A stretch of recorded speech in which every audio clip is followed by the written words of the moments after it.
Dear student, आज हम 11th class biology से chapter number 13 photosynthesis in higher plant के बारे में डिस्कस करेंगे। और ये चैप्टर 3 पार्ट में रहेगा। और जो फर्स्ट पार्ट में हम जनरल इंट्रोडक्शन से स्टार्टिंग करके और कुछ एक्सपेरिमेंट स्टडी करेंगे कि फोटोसिंथेसिस के लिए किस किस चीज़ की नीड होती है। उसके बाद कुछ अर्ली एक्सपेरिमेंट जो अलग अलग साइंटिस्ट ने फोटोसिंथेसिस को समझने के लिए अलग अलग टाइम पे कुछ एक्सपेरिमेंट किए, कुछ अपनी ऑब्जर्वेशन दी, वो हम देखेंगे। और उसके बाद जो फोटोसिंथेसिस की जो स्टार्टिंग में हम देखेंगे कि फोटोसिंथेसिस कहाँ पे होती हैं और कौन से जो पिगमेंट हैं वो ज़रूरी होते हैं। और उसके बाद हम इसी स्लाइड में कुछ फोटो सिस्टम है वो देखेंगे, जिसके अंदर जो इलेक्ट्रॉन ट्रांसपोर्ट कैसे होते हैं एक साइड से दूसरी साइड में। रिएक्शन सेंटर देखेंगे अलग अलग, जहाँ पे ये रिएक्शन है फोटोसिंथेसिस की वो होती हैं। तो स्टार्ट करते हैं इंट्रोडक्शन से।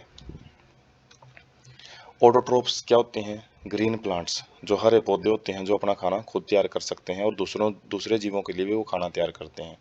Depend on them for their needs, उन ऑर्गेनिजम्स के लिए खाना तैयार करते हैं जो उनके ऊपर निर्भर होते हैं। जैसे एनिमल्स होते हैं जितने भी, वो प्लांट्स के ऊपर ही अपने खाने के लिए निर्भर रहते हैं। फोटोसिंथेसिस क्या है? एक physico chemical process by which plants use light energy. तो एक ऐसी फिजिकल केमिकल का मतलब है इसके अंदर फिजियोलॉजिकल फैक्टर भी आते हैं और केमिकल रिएक्शंस भी होती हैं। तो वो दोनों के मिले जुले एक प्रोसेस होती है जो कि प्लांट यूज करते हैं। किसको? लाइट एनर्जी को किस चीज़ में यूज करते हैं? To drive synthesis of organic compound, जिसके अंदर वो ऑर्गेनिक कंपाउंड जैसे जो कार्बोहाइड्रेट है उनको बनाने में इस्तेमाल करते हैं। इंपॉर्टेंट ऑफ फोटोसिंथेसिस, फोटोसिंथेसिस की क्या ज़रूरत है? क्योंकि ये primary source of food on the अर्थ, धरती पे जो भी खाना अवेलेबल है अलग अलग जीवों के लिए वो सारा फोटोसिंथेसिस से ही आता है। और responsible for release of oxygen, जो ऑक्सीजन है एनवायरनमेंट के अंदर उसके लिए भी जो रिस्पॉन्सिबिलिटी है वो केवल फोटोसिंथेसिस प्रोसेस ही है। यदि फोटोसिंथेसिस प्रोसेस स्टॉप हो जाती है तो जो खाना और ऑक्सीजन है, जो बड़ी इंपॉर्टेंट नीड है, जो लाइफ है धरती के ऊपर जितना भी जीवन है उसके लिए फोटोसिंथेसिस से ये दोनों चीज़ें आती हैं।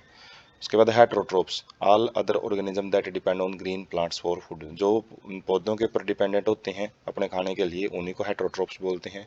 विषमपोषी, all living forms on the earth depend on sunlight for energy, तो सनलाइट के बगैर फोटोसिंथेसिस नहीं होगी, तो इसलिए सनलाइट के ऊपर ही सारे जीव हैं वो डायरेक्टली या फिर इनडायरेक्टली डिपेंडेंट होते हैं किसी भी प्रकार की एनर्जी के लिए। व्हाट डू वी नो, तो हमको किस चीज़ के बारे में पता होना चाहिए? तो क्लोरोफिल फोटोसिंथेसिस से रिलेटेड बोल रहे हैं। Chlorophyll, green pigments of leaf, light and CO2 are required for photosynthesis to occur. तो फोटोसिंथेसिस के लिए क्लोरोफिल है उसकी ज़रूरत होनी चाहिए पत्ते में, जो ग्रीन पिगमेंट होता है। लाइट, सनलाइट होनी चाहिए। CO2 कार्बन डाइऑक्साइड होनी चाहिए और साथ में, तो ये CO2 तीन चीज़ें ही इंपॉर्टेंट होती हैं और साथ में वाटर है उसकी भी रिक्वायरमेंट होती है। Experiment, starch formation in two leaves, a variegated leaf on. तो एक्सपेरिमेंट है जिसके अंदर हम ये चेक करते हैं कि वो क्लोरोफिल कितने ज़्यादा प्रेजेंस, कितनी ज़्यादा इंपॉर्टेंट है क्लोरोफिल की फर्स्ट एक्सपेरिमेंट में, और दूसरे में हम CO2 की प्रेजेंस चेक करेंगे कि वो इंपॉर्टेंट है। जैसे 10th क्लास में अलग अलग एक्टिविटी आती हैं, एक एक्टिविटी क्लोरोफिल की प्रेजेंस को कंफर्म करती है, दूसरी एक्टिविटी CO2 की प्रेजेंस को कंफर्म करती है कि वो ज़रूरी होते हैं फोटोसिंथेसिस में। तो सबसे पहले एक्सपेरिमेंट में क्या किया जाता है? Starch formation in two leaves, a variegated, variegated का मतलब एक ऐसा पत्ता जिसके ऊपर अलग अलग कलर बने हुए हैं, कहीं पे ग्रीन पोर्शन है, कहीं पे वाइटिश है, तो अलग अलग टाइप के कलरिंग पोर्शन होने चाहिए, अलग अलग पिगमेंट होने चाहिए। और a leaf partially covered with a black paper and exposed to the light. तो इसमें क्या किया जाता है? स्टार्च फॉर्मेशन है वो चेक की जाती है। जैसे स्टार्च फॉर्मेशन फोटोसिंथेसिस से ही बनता है, तो उसको चेक करने के लिए एक पत्ता लिया जाता है जिसपे अलग अलग पैचेज हों, धब्बे हों अलग अलग कलर के, या फिर एक ऐसा पत्ता लेंगे हम जिसको हमने एक मतलब आधा उसको ब्लैक पेपर से कवर कर दिया है ताकि जो लाइट है उसके अंदर ना पहुंच पाए। और उसके बाद इन पत्तों को हम लाइट के अंदर रख देते हैं। On testing these leaves for presence of starch, जब हम प्रेजेंस ऑफ स्टार्च चेक करते हैं इन पत्तों में, तो photosynthesis occurred only in green part. तो जैसे ये अलग अलग धब्बे के बोला था कि जहाँ पे ग्रीन कलर के धब्बे बने हुए हैं पत्ते के ऊपर, तो वहीं पे फोटोसिंथेसिस देखने को मिलेगी। बाकी जहाँ पे ग्रीन कलर प्रेजेंट नहीं है, जैसे इसमें हमने जहाँ पे ब्लैक पेपर रखा था वहाँ पे फोटोसिंथेसिस नहीं हुई मिलेगी, वहाँ पे स्टार्च नहीं बनेगा। और इसके लिए जो यहाँ पे हम एक जो पत्ता है उसकी ब्लैक स्ट्रिप से रखा हुआ है, तो उसके अंदर जो फोटोसिंथेसिस है उसको टेस्ट करते हैं हुई है या नहीं हुई है। उसको हम नेक्स्ट स्लाइड में देखेंगे किस तरीके से एक्सपेरिमेंटल प्रोसीजर से इन पत्तों को गुजारा जाता है।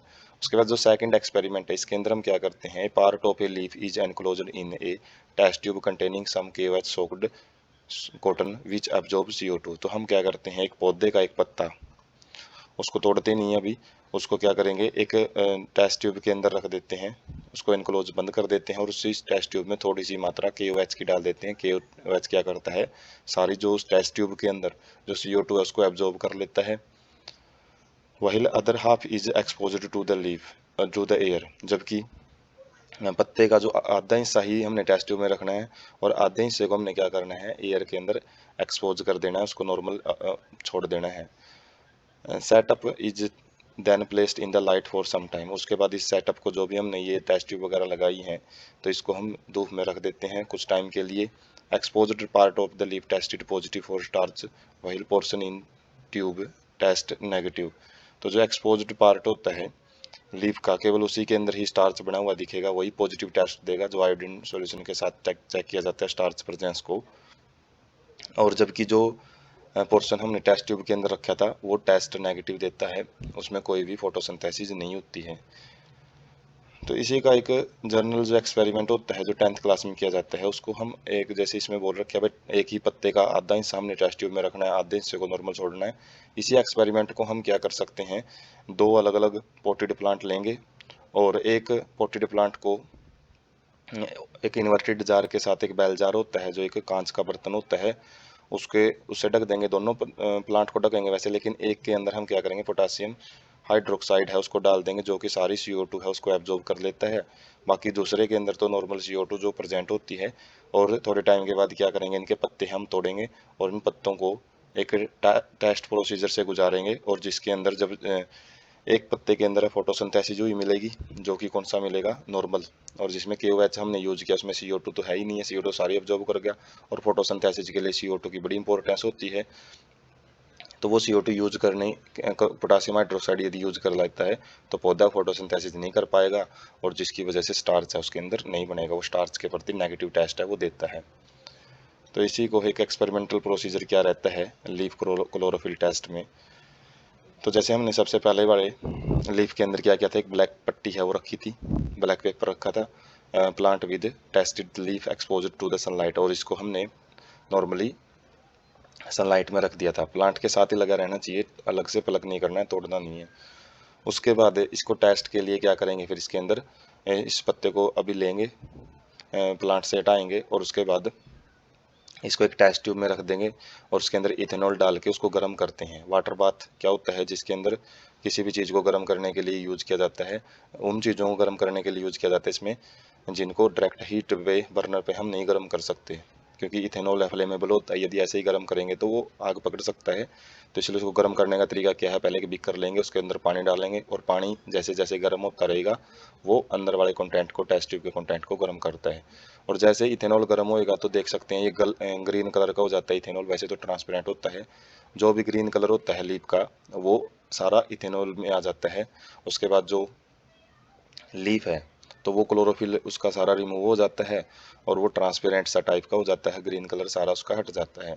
उसके बाद उस पत्ते को हम क्या करेंगे, एक पेट्री डिश में रखेंगे और उसके ऊपर कुछ आयोडीन सॉल्यूशन की बूंदे डालते हैं। Iodine solution dark brown colour का होता है लैब के अंदर, और जब ये बूंदे डालने के बाद चेक करेंगे कलर चेंज। तो test that chlorophyll necessary for the photosynthesis में क्या रहता है, जिस कलर को, जिस पोर्शन को हमने, जिस हिस्से को ब्लैक टेप से कवर किया था, ब्लैक पेपर से कवर किया था, उसके अंदर कोई कलर चेंज नहीं देखने को मिलेगा। नॉर्मल हमको लीफ ऐसा कैसा दिखाई देगा, लेकिन जो नॉर्मल एक्सपोज्ड पार्ट थे, ग्रीन कलर जहाँ पे प्रेजेंट था, मतलब ग्रीन कलर को जहाँ पे हमने एक्सपोज किया था वहाँ पे जो कलर है डार्क ब्राउन से डार्क ब्लू या फिर ब्लैक कलर का हो जाता है, जो कि प्रेजेंस किसकी शो कर रहा है, स्टार्च की। और ये स्टार्च, आयोडीन हमेशा कलर चेंज स्टार्च के साथ ही करता है, और ये स्टार्च कहाँ पे बना है, जहाँ पे फोटोसिंथेसिस हुई है। और फोटोसिंथेसिस के लिए ये जो टेस्ट है वो क्लोरोफिल की प्रेजेंस है उसको शो करता है। और जैसे हमने पीछे जो सेकंड एक्सपेरिमेंट किया था OH वाला, उसके अंदर भी लीफ को इसी प्रोसीजर से गुजारा जाता है और उसमें भी अलग अलग जगह पे ये कलर चेंज देखने को मिलता है। कलर चेंज वहीं मिलेगा जहाँ पे टेस्ट ट्यूब वाली जो पोर्शन है जिसको हमने एक्सपोज नहीं किया था नॉर्मली बाहर एयर के अंदर, तो उसके अंदर है जो नॉर्मल हमको ये वाला पोर्शन देखने को मिलेगा, कोई भी कलर नहीं है। और जो नॉर्मल बाहर एक्सपोज्ड पार्ट है लीफ का, तो उसके अंदर है वो कलर चेंज है, वो स्टार्च ग्रेन्स की वजह से आयोडीन सॉल्यूशन अपना कलर चेंज कर लेता है। तो ये टेस्ट किए जाते हैं फोटोसिंथेसिस चेक करने के लिए, और उसमें हमने देखा क्लोरोफिल और CO2 की इंपॉर्टेंस। उसके बाद अर्ली एक्सपेरिमेंट। तो अर्ली एक्सपेरिमेंट में सबसे पहले जोसेफ प्रेस्ले ने 1770 के अंदर एक एक्सपेरिमेंट किया था। Revealed essential role of air in growth of green plants, discovered oxygen in 1774। तो इन्होंने क्या मेन बात बताई थी कि जो एयर है वो बहुत ज़्यादा ज़रूरी होती है किसके लिए, ग्रीन प्लांट्स की डेवलपमेंट्स के लिए, उनकी ग्रोथ के लिए। और इन्होंने ही 1774 में ऑक्सीजन है उसकी खोज की थी। एयर में ऐसी पार्टिकुलर गैस को खोज लिया था जो कि ग्रोथ में पार्टिसिपेट करती हैं, ग्रोथ में इंपॉर्टेंट रोल प्ले करती हैं। उसके बाद है बेल जार एक्सपेरिमेंट, जिसकी आप पिक भी देख सकते हैं। इसमें क्या किया गया था, एक candle burning in a closed space, a bell jar soon gets extinguished. तो इसमें क्या किया था, इन्होंने एक इन्वर्टेड जार के अंदर पहले एक मोमबत्ती रखी और वो मोमबत्ती थोड़े टाइम के बाद क्या हो जाती है, एक्सटिंग्विश्ड का मतलब बुझ जाती है। ए mouse would soon suffocate in the closed space. और यदि एक माउस को भी ऐसे ही एक बंद बर्तन में रखें हम, जहाँ से एयर टाइट कंटेनर होना चाहिए, वो एयर नहीं पास होनी चाहिए उसके अंदर, तो वो भी थोड़ी देर के बाद उसको भी सफोकेशन की वजह से वो डेथ हो जाती है उसकी। सफोकेशन मतलब दम घुटने की वजह से। Placed a mint plant in same bell jar, mouse stay alive and candle continue to burn. जैसे यहाँ पे हमने देखा है दोनों को एक साथ रख दिया है, कैंडल को भी और माउस को भी, तो एक टाइम के बाद ये दोनों ही इनकी डेथ हो जाती है, क्योंकि जो ऑक्सीजन है उसको ये दोनों यूज करते रहते हैं, CO2 बढ़ती रहती है और एक टाइम पे ऑक्सीजन है वो खत्म हो जाती है इस इन्वर्टेड बेल जार के अंदर। और उसके बाद क्या है, एक मिंट प्लांट को यदि रख देते हैं हम इसी कंटेनर के अंदर और इसको सनलाइट में रखेंगे, थोड़ा मतलब लाइट वाले पोर्शन में रखेंगे, तो क्या करेगा, जो भी माउस ने और कैंडल ने CO2 बनाई है उस CO2 को प्लांट है वो ऑटो के अंदर कन्वर्ट करता रहता है, जिसकी वजह से दोनों जीवित रहते हैं। तो यहाँ से कंक्लूजन निकलता है, एक बर्निंग कैंडल होती है जो, और an animal that breathe air damage air. तो कोई भी बर्निंग कैंडल है या फिर कोई भी एनिमल है, वो क्या करता है, एयर को यूज करता है, उसकी ऑक्सीजन को CO2 में बदलता है, उसी को डैमेज एयर बोला गया है यहाँ पे। मतलब नुकसान करना, एयर का नुकसान करने का मतलब ये नहीं है, एयर को क्या करना, O2 की मात्रा लेना और CO2 को छोड़ना। वही प्लांट रिस्टोर टू एयर। जबकि जो प्लांट है, जैसे हमने मिंट प्लांट रखा था एक, तो वो क्या कर रहा है, जो CO2 ये छोड़ रहे हैं दोनों चीज़ें, तो उसको वापस उसको O2 में बदल रहा है। रिस्टोर का मतलब है जो पहले की कंडीशन थी उसी कंडीशन में उसको नॉर्मल बनाए रख रहा है, जो कि एनिमल और जो कैंडल है उसने वो क्या कर दी थी, एक टाइम थोड़े टाइम के लिए डैमेज कर दी थी। अर्ली एक्सपेरिमेंट में ही जैन इग्निहोज का एक एक्सपेरिमेंट है जो कि 1730 से 1799 तक जिनका लाइफ स्पैन रहा है। तो इन्होंने क्या बताया, सोड sunlight is essential for plants process that purify air. तो जैसे हमने इसे पिछले वाले अर्ली एक्सपेरिमेंट में देखा कि उसमें जो प्लांट है वो रिस्टोर करता है एयर को, तो उस एयर को जिस भी प्रोसेस से वो उसके अंदर जो प्रक्रिया होती है जिसे वो साफ करता है, प्यूरिफाई करता है, तो उसके लिए जो सनलाइट की ज़रूरत है जो होती है प्लांट को, उसके बारे में जेन इग्निहोज ने बताया था। और by doing bell jar experiment, इन्होंने भी एक बेल जार एक्सपेरिमेंट किया था। एक बार उस एक्सपेरिमेंट को डार्क में किया, एक बार सनलाइट के अंदर किया। तो जैसे हम पिक में समझेंगे इस चीज़ को, तो इन्होंने क्या किया, एक कैंडल ली और उसको मिंट प्लांट के साथ एक बेल जार के अंदर रख दिया एयर टाइट कंटेनर में, और उसको 7 डेज के बाद चेक किया, तो ये जो मोमबत्ती है वो लगातार जलती रहती हैं यदि हम सनलाइट में रखते हैं तो इनको। लेकिन यदि डार्क में रखते हैं तो कुछ टाइम के बाद ही जो मोमबत्ती है वो बुझ जाती है, क्योंकि जो प्लांट है वो विदाउट सनलाइट है, वो एयर को प्यूरिफाई नहीं कर सकते। तो उस टाइम फोटोसिंथेसिस वगैरह नहीं खोजी गई थी। उस टाइम तो ये अलग अलग चीज़ों की बात की जा रही थी कि भाई क्लोरोफिल ज़रूरी है या नहीं है, CO2 ज़रूरी है या नहीं है। तो उस टाइम पे केवल इन्हीं छोटे छोटे एक्सपेरिमेंट से पता लगाया जा रहा था कि फोटोसिंथेसिस में किस किस चीज़ की ज़रूरत होती है। तो showed that only green plant part release oxygen, और इन्होंने साथ में ये भी बताया था कि केवल ग्रीन पार्ट होता है प्लांट का, वही ऑक्सीजन को रिलीज करता है। और by doing experiment with N aquatic plant, और एक बार इन्होंने एक्सपेरिमेंट किया था एक्वेटिक, जो जल के अंदर उगने वाले जो पौधे होते हैं उनके साथ। तो in bright sunlight small bubbles were formed around green parts while in dark they did not. तो ये तो हम अपने जो घरों में कंटेनर होते हैं वाटर के, तो उनमें भी यदि एल्गी वगैरह लगी होती हैं, तो छोटे जो कंटेनर होते हैं तो उनके अंदर हम देख सकते हैं, जैसे सनलाइट होगी ब्राइट सनलाइट, तो उसके अंदर जो एयर बबल बनने स्टार्ट हो जाते हैं उसके अंदर, वो एयर बबल किसके होते हैं, ऑक्सीजन के।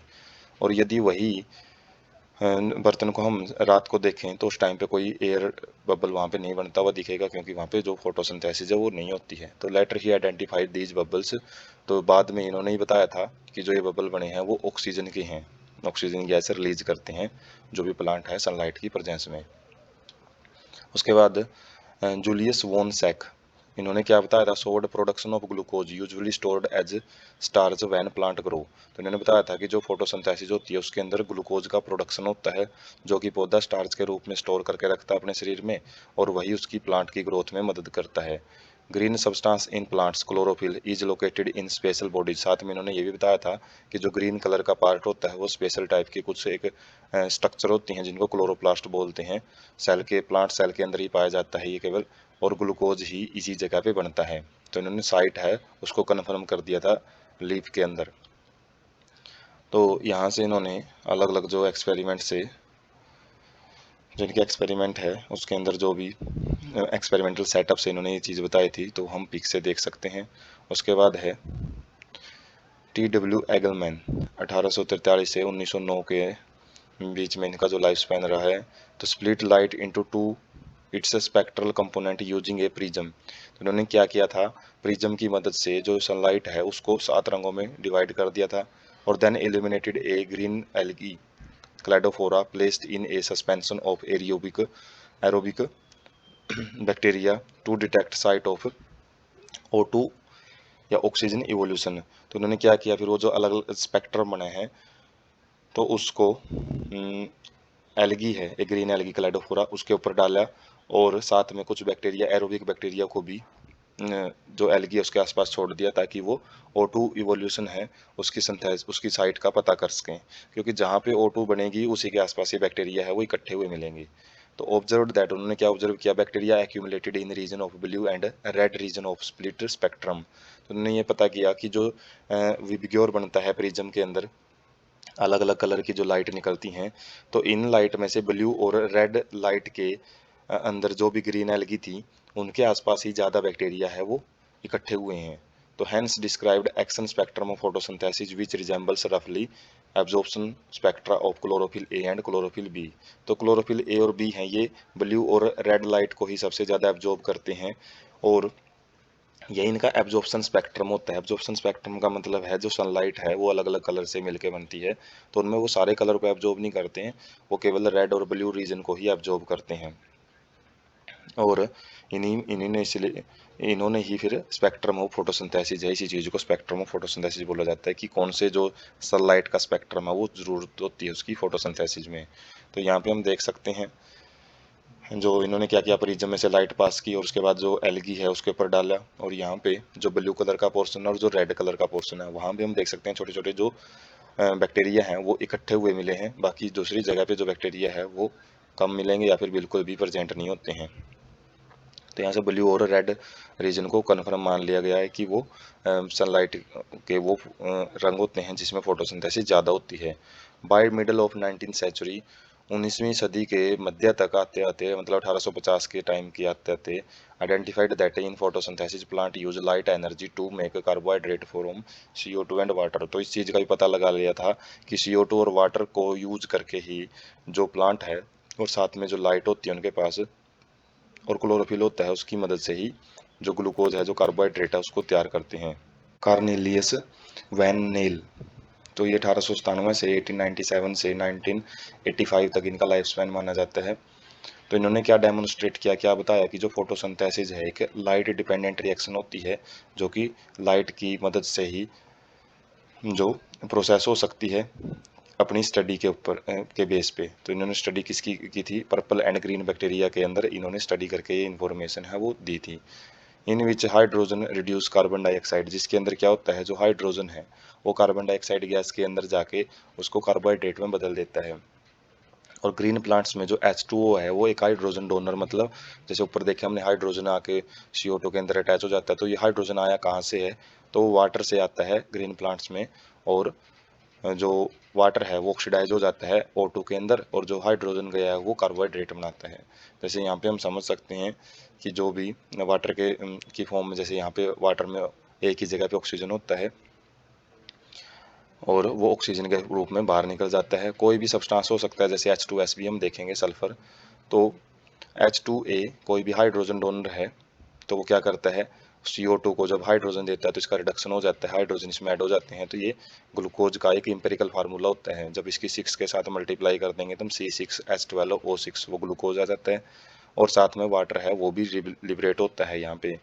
वहन H2S is used as hydrogen donor, जैसे हमने H2A लिया था, यदि उसकी जगह पे H2S रख देते हैं तो पर्पल और ग्रीन कलर के बैक्टीरिया के अंदर, तो ये रिएक्शन है वो देखने को मिलेगी। जैसे CO2 है, CO2 H2S के साथ रिएक्ट करके CH2O मतलब एक कार्बोहाइड्रेट बनाएगी।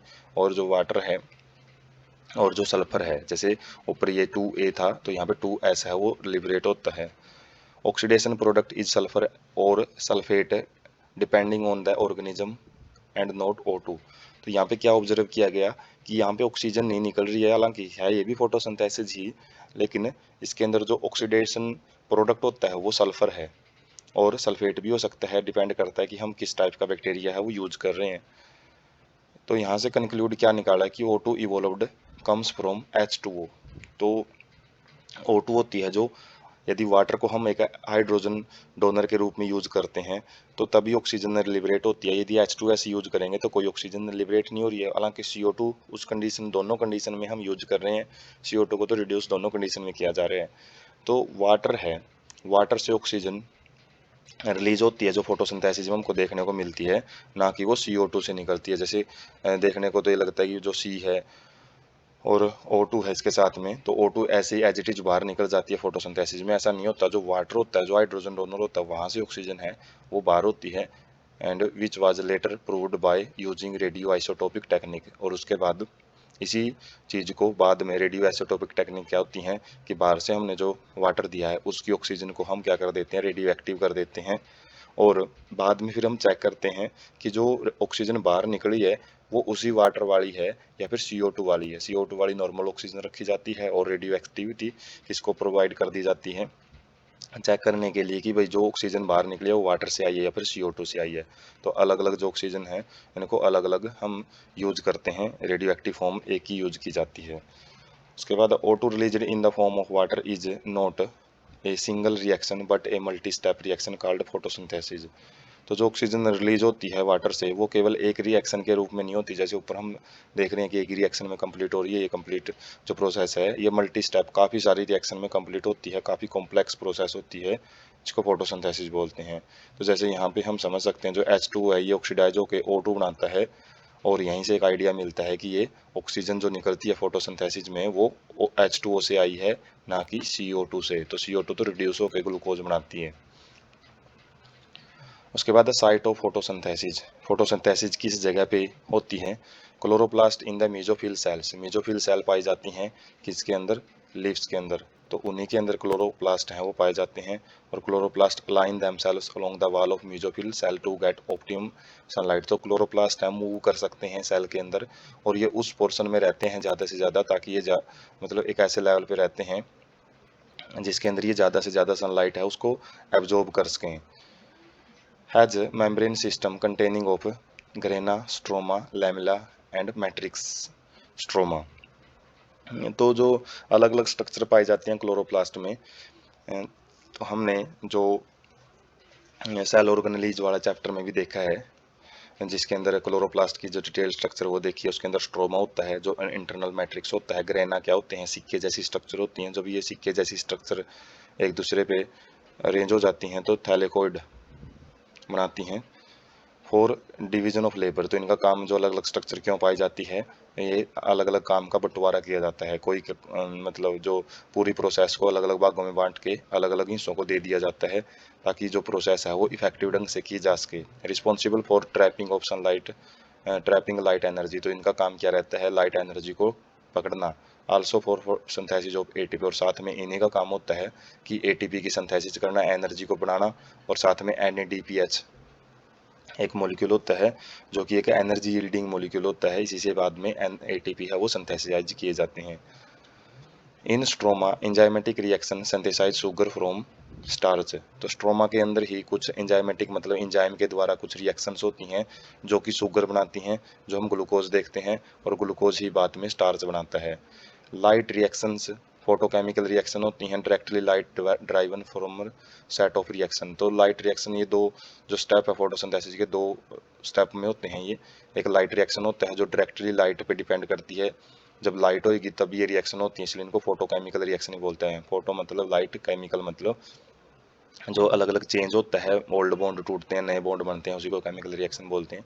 डार्क रिएक्शन होती हैं जिसके अंदर जो कार्बन रिएक्शंस बोलते हैं इनको, नॉट डायरेक्टली लाइट ड्राइवन, ये लाइट पे तो डायरेक्टली तो नहीं डिपेंड करती, लेकिन किसके ऊपर डिपेंड करती हैं, उन प्रोडक्ट के ऊपर डिपेंड करती हैं जो कि लाइट रिएक्शन बनाता है, जैसे एटीपी और एनएडीपीएच है। जब तक ये नहीं बनेंगे तब तक डार्क रिएक्शन भी नहीं होती हैं। तो डार्क कॉन्सेप्ट से ये नहीं समझना कि रात को होती हैं।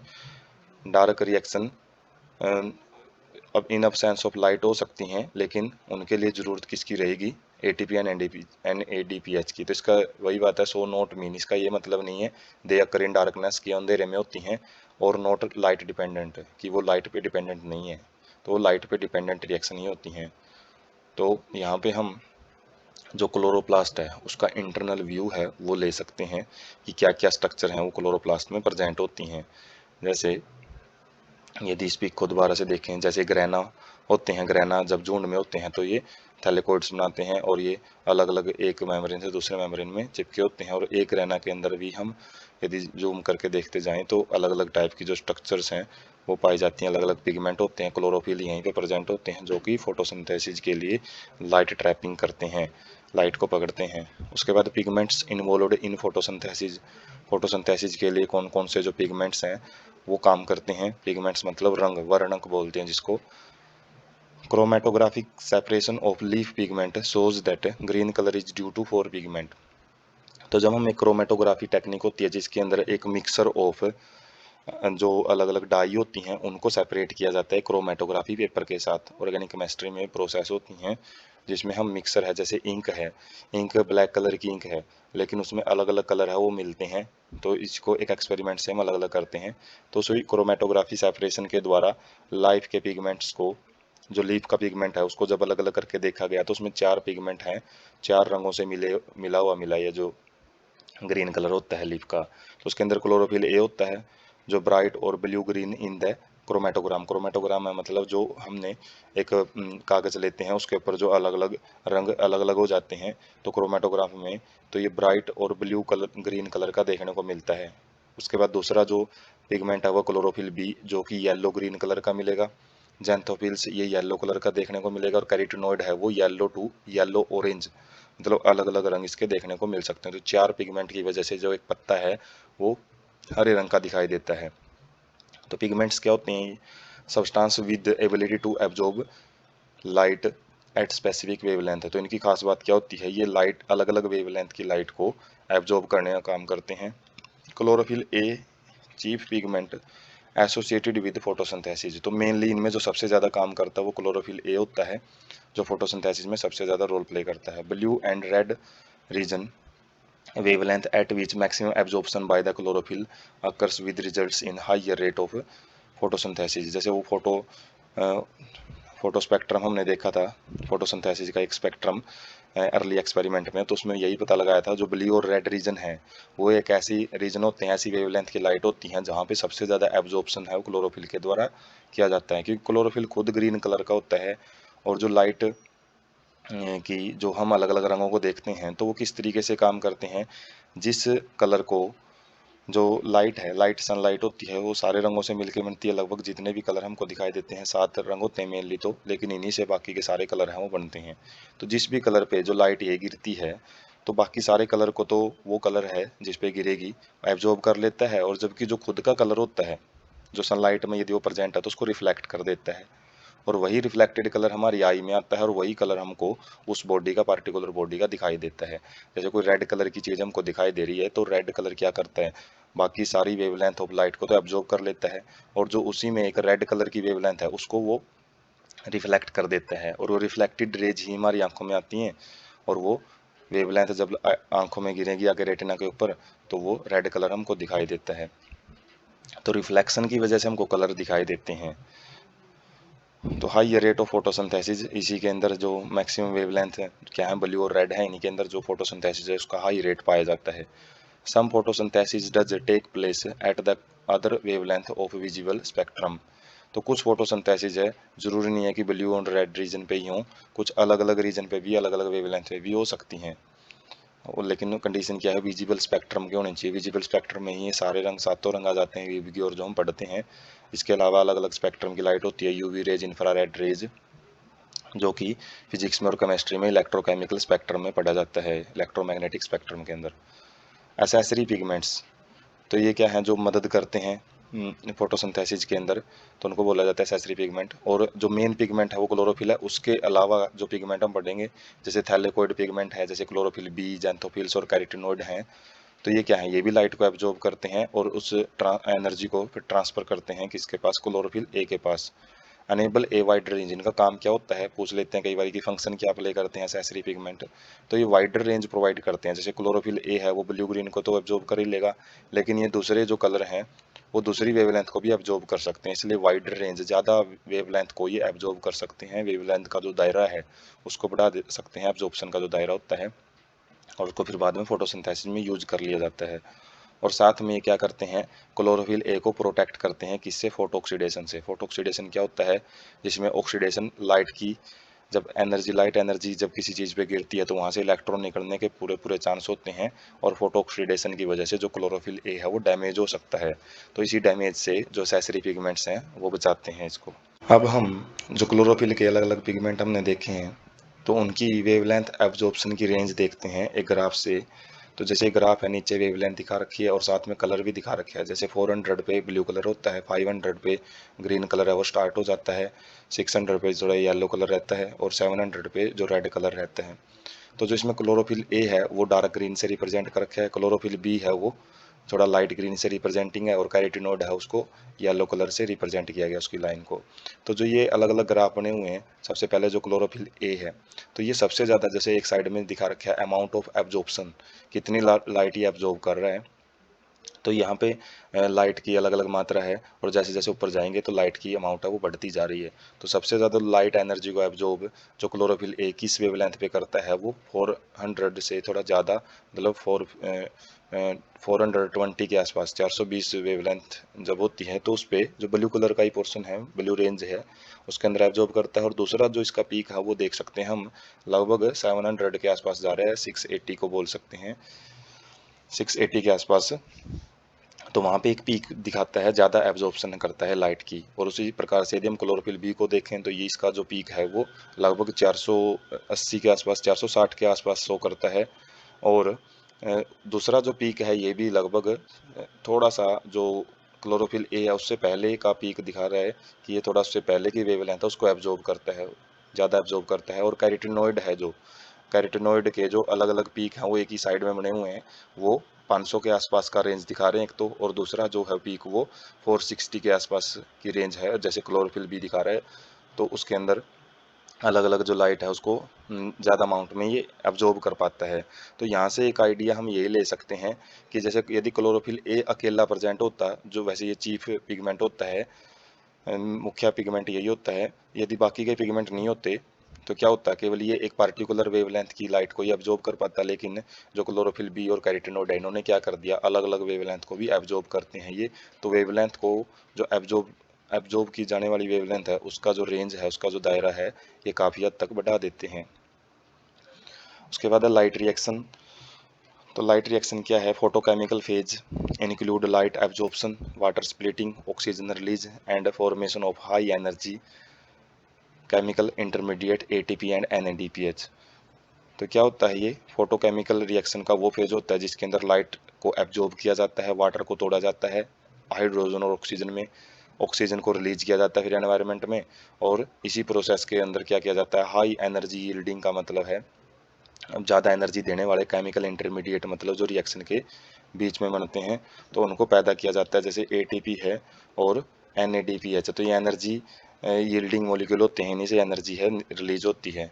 Several protein complex are involved in process. तो कुछ केमिकल कॉम्प्लेक्स भी होते हैं, प्रोटीन कॉम्प्लेक्स, जो कि इन रिएक्शन में पार्टिसिपेट करते हैं एंजाइम की फॉर्म में। Two discrete photochemical light harvesting complex. Light harvesting complex का मतलब है लाइट को यूज करके एनर्जी बनाना, तो ये LHC बोला जाता है इसको शॉर्ट फॉर्म में। तो दो अलग अलग LHC हैं वो काम करते हैं, वो है फोटो सिस्टम 1 PS1 और फोटो सिस्टम 2 जिसको PS2 बोलते हैं। तो इनका नाम है जो 1 और 2 कैसे रखा गया है? Name in sequence of their discovery. इनकी डिस्कवरी के बेस पे नाम रखा गया है, ना कि ये काम किस सीक्वेंस में करते हैं। ये नहीं है कि भाई जो पहले काम करेगा उसको PS1 बोलेंगे, बाद वाले को PS2। और रियलिटी में पाया भी ऐसा जाता है कि जो PS2 है वो पहले काम करता है, PS1 है वो बाद में काम करता है। तो जो कन्फ्यूजन है नाम का, भाई पहले PS2 काम कर रहा है तो इसको PS1 क्यों नहीं बोलते, PS2 को? तो ये इनकी डिस्कवरी के बेस पे नाम है, पहले डिस्कवर किया गया PS1 को, फिर बाद में जो फोटो सिस्टम डिस्कवर किया ये PS2 है। हैज ऑल द पिगमेंट, इनके पास सारे पिगमेंट होते हैं except one molecule of chlorophyll A forming a light harvesting system antenna. तो इनके पास सारे पिगमेंट प्रेजेंट होते हैं, बस एक क्लोरोफिल ए नहीं पाया जाता। और forming a light harvesting system antenna, तो ये क्या करते हैं? एक लाइट हार्वेस्टिंग सिस्टम है उसको बनाते हैं, उसी को एंटीना बोला जाता है। Made up of hundred of pigment molecule bound to protein. तो ये काफ़ी सारे हंड्रेड सैकड़ों टाइप के पिगमेंट्स इनके पास होते हैं और वो प्रोटीन के साथ चिपके हुए मिलते हैं। Pigments make photosynthesis more efficient bye absorbing different wavelength of light. जो पिगमेंट होते हैं वो फोटोसिंथेसिस को और ज़्यादा कारगर है वो बनाते हैं, क्योंकि वो अलग अलग वेवलेंथ की जो लाइट है, यदि अलग अलग पिगमेंट हैं, जैसे हमने पीछे ग्राफ में देखा था, अलग अलग पिगमेंट अलग अलग वेवलेंथ को एब्जॉर्ब करते हैं, जिससे रेंज ऑफ वेवलेंथ है एब्जॉर्प्शन की वो बढ़ जाती हैं। रिएक्शन सेंटर क्या होता है? Formed by the single chlorophyll A molecule. जैसे ऊपर देखा था हमने PS1 और PS2 के पास क्लोरोफिल ए नहीं होता, तो क्लोरोफिल ए अलग से पाया जाता है, उसको रिएक्शन सेंटर बोला जाता है। Different in both photo system, ये अलग अलग फोटो सिस्टम में अलग अलग क्लोरोफिल ए पाया जाता है। इन PS1 के अंदर ऐसा क्लोरोफिल पाया जाता है जो एब्जॉर्प्शन पीक किस पे शो करता है, मतलब ज़्यादा ज़्यादा लाइट है वो 700 नैनोमीटर से 700 नैनोमीटर के आसपास की वेवलेंथ है उसको एब्जॉर्ब करता है, इसलिए इसको P700 भी बोला जाता है। और PS2 के अंदर जो क्लोरोफिल ए होता है, तो क्लोरोफिल ए दोनों, लेकिन ये अलग अलग वेवलेंथ के ऊपर ज़्यादा से ज़्यादा लाइट है उसको एब्जॉर्ब करते हैं। तो अलग अलग वेवलेंथ की जो लाइट है ना, उसको देखते हैं कि कहाँ पे ये ज़्यादा एब्जॉर्प्शन शो कर रहे हैं। तो जो PS2 है वो 600 नैनोमीटर की वेवलेंथ को ज़्यादा एब्जॉर्ब करता है, और इसलिए उसको P60 680 780 नैनोमीटर की वेवलेंथ को ज़्यादा एब्जॉर्ब करता है, जिसकी वजह से इसको P680 बोला जाता है। उसके बाद यहाँ पे हम क्लोरोप्लास्ट का जो स्ट्रोमा रीजन है वो देख सकते हैं, और जो लाइट है, लाइट रिएक्शंस जो होंगी जिसके अंदर वाटर है, वाटर को तोड़ के इसमें से ऑक्सीजन निकाली जाती है, और उसके बाद जो इसमें से प्रोटॉन होते हैं, इन्हीं प्रोटॉन को फिर अलग अलग जगह पे भेजा जाता है, ATP प्रोड्यूस किए जाते हैं। तो एक साइकिल सा चलता है, और जिसके अंदर एक जो कैल्विन साइकिल है उसके अंदर जो CO2 है उसको एब्जॉर्ब किया जाता है, और जो प्रोटॉन वगैरह यहाँ से निकलते हैं तो उनको इस कैल्विन साइकिल के अंदर लेके जाके, जो कैल्विन साइकिल आगे हम डिटेल में पढ़ेंगे, तो उसके अंदर शुगर या स्टार्च है वो बनाया जाता है। और यहाँ पे जो मेन बात हम पढ़ रहे हैं, लाइट को हार्वेस्ट करने वाले जो सिस्टम है, फोटो सिस्टम 2 पहले काम करेगा, फिर इलेक्ट्रॉन को ट्रांसपोर्ट किया जाएगा, एक ETS चेन पढ़ेंगे, और उसके बाद फोटो सिस्टम 1 काम करता है। तो जब ये तीनों सिस्टम, तीन मेनली तो दो ही सिस्टम है, बीच में तो इलेक्ट्रॉन ट्रांसपोर्ट करने वाला सिस्टम होता है, तो ये दो सिस्टम ही क्या करते हैं? वेवलेंथ की लाइट, अलग अलग लाइट की प्रेजेंस में जो वाटर की स्प्लिटिंग है उसको करवाते हैं, वाटर को तोड़ते हैं।